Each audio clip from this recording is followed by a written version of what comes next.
Come on back. Just stop. Don't tighten it till it gets loose again. I don't know how it happened, but I'm in the middle of a John Deere photo shoot all of a sudden.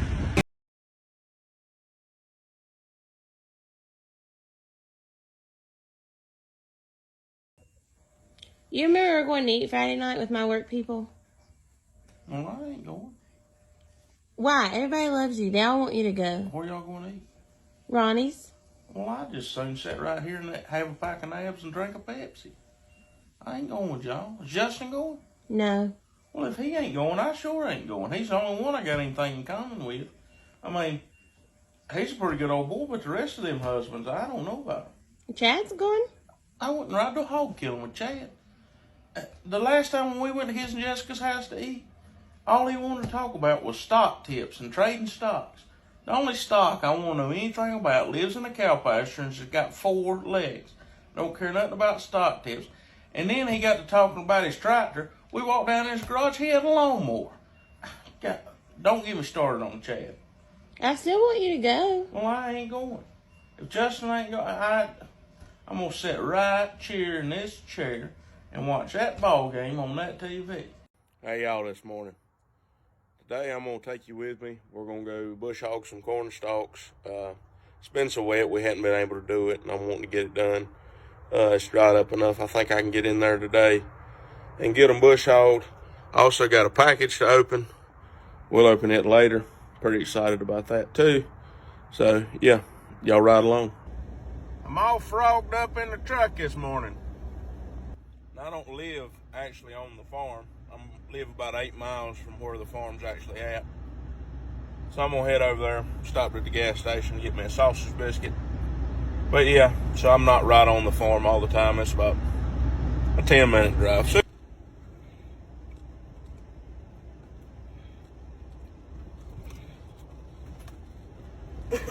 I get my coat out of the truck. It's chilly out here this morning.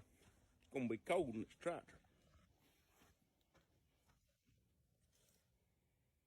We have oil.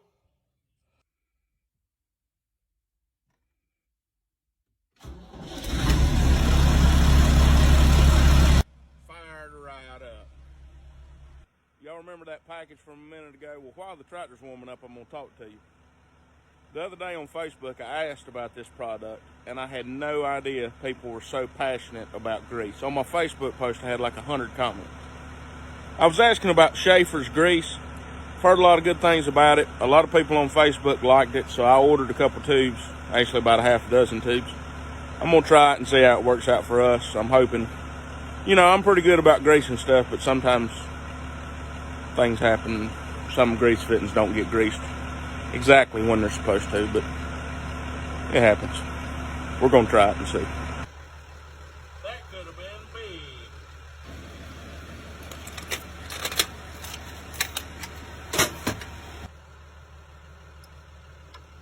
All better.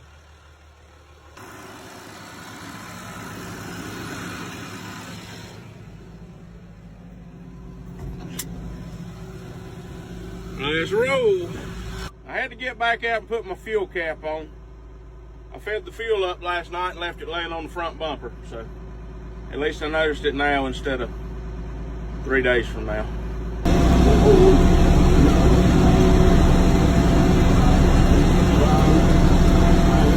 Now, I know a lot of people out there don't really bush hog their stalks, especially in the Midwest, but here I like to do it just to help them break down a little bit because usually we don't get a lot of snow.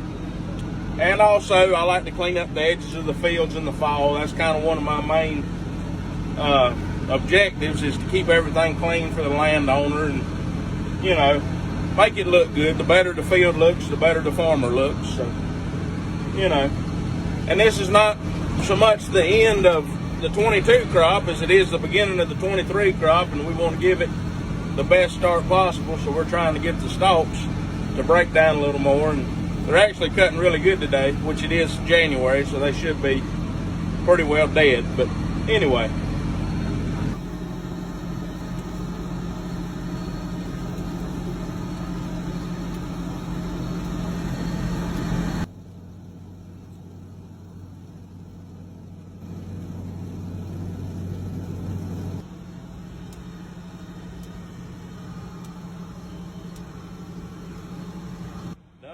farm. Let's head down the road and get another one.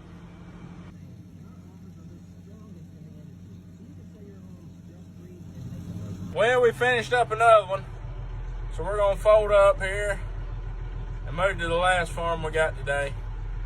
After we get done with it, we'll be done bush hogging corn stalks. So back to the barn now. Clean it up one last time. I can clean up this tractor too. Well, we got the tractor in the shed and got the bush hog mostly cleaned up.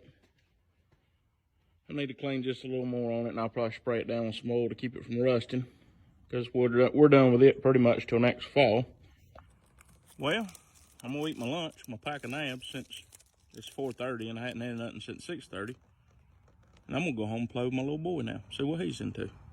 Y'all have a good evening. Well, TikTok, it's the middle of January, and we're kind of trying to figure out what variety of seeds we're going to plant for our corn and our beans this spring. As you all know, I'm a big fan of NK products. We've been planting a lot of NK corn for several years now, and they've had really good success. And, you know, everybody's different with how they pick seeds to plant or what varieties they choose. And there's really no right or wrong way. Some people determine what they're going to plant all by price. Some people do it by, you know, test plot yield. Some people do it by just gut feeling. And we're, you know, kind of like everybody else. It's a combination of things. We'll certainly look at test plot data, but we really like data that came from our farm with our style of management. And, you know, some people manage corn differently than we do. We've got a lot of farms in our part of the world that are kind of low yielding. They're low organic matter and won't really top out the yield of some of these varieties. So we look for more of a workhorse variety to, you know, make it through dry weather, because we can't hold a lot of moisture. And, you know, just last year we planted a lot of NK 1452 and had really good success with it. We've been planting it 3, 4, 5 years now, and it's always been a consistent corn on land that's maybe just a little marginal, and we can plant it on some of our tougher acres. It's got really good root strength and drought resistance. And, you know, it's all personal preference. Price to us is kind of one of the last things we look at when we're buying seed. You know, it don't take many bushels in the field to make up for what it costs in the bag. And as NK's slogan says, success matters. And if it's got success with us, we're going to stick with it and keep on planting it. And this spring, I'm going to be going through some varieties that we plant and we like, and kind of telling y'all about them on TikTok. And I appreciate you following along.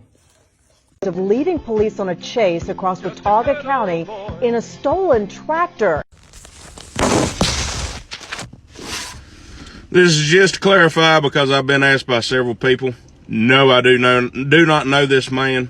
He is from North Carolina, but we've got nuggets in our state just like everybody else. I've made some observations about him in this case, though. Obviously, he's a desperate individual by his choice of tractor. I don't think anybody in the history of the world has ever said, dang, that's a nice 2840 John Deere. I think that's the one I'm going to steal. You know, I think we also need to hold the news accountable for, they said that the chase reached up to 30 miles an hour.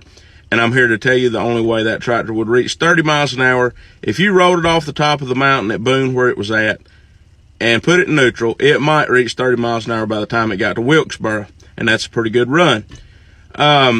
Also, you know, if John Deere had stuck with the old synchro shift on the dash like a 4020, the puzzle shifter, this probably wouldn't have happened, because, you know, the average citizen couldn't get it in gear, and some farmers can't either. And, you know, I hope the owner of the tractor has insurance, because they flattened the 2 front tires and also shot one of the rear tires, which means that by the time he puts 3 tires on that thing when he gets it back, he'll have more in it than the tractor's worth. Y'all have a good day.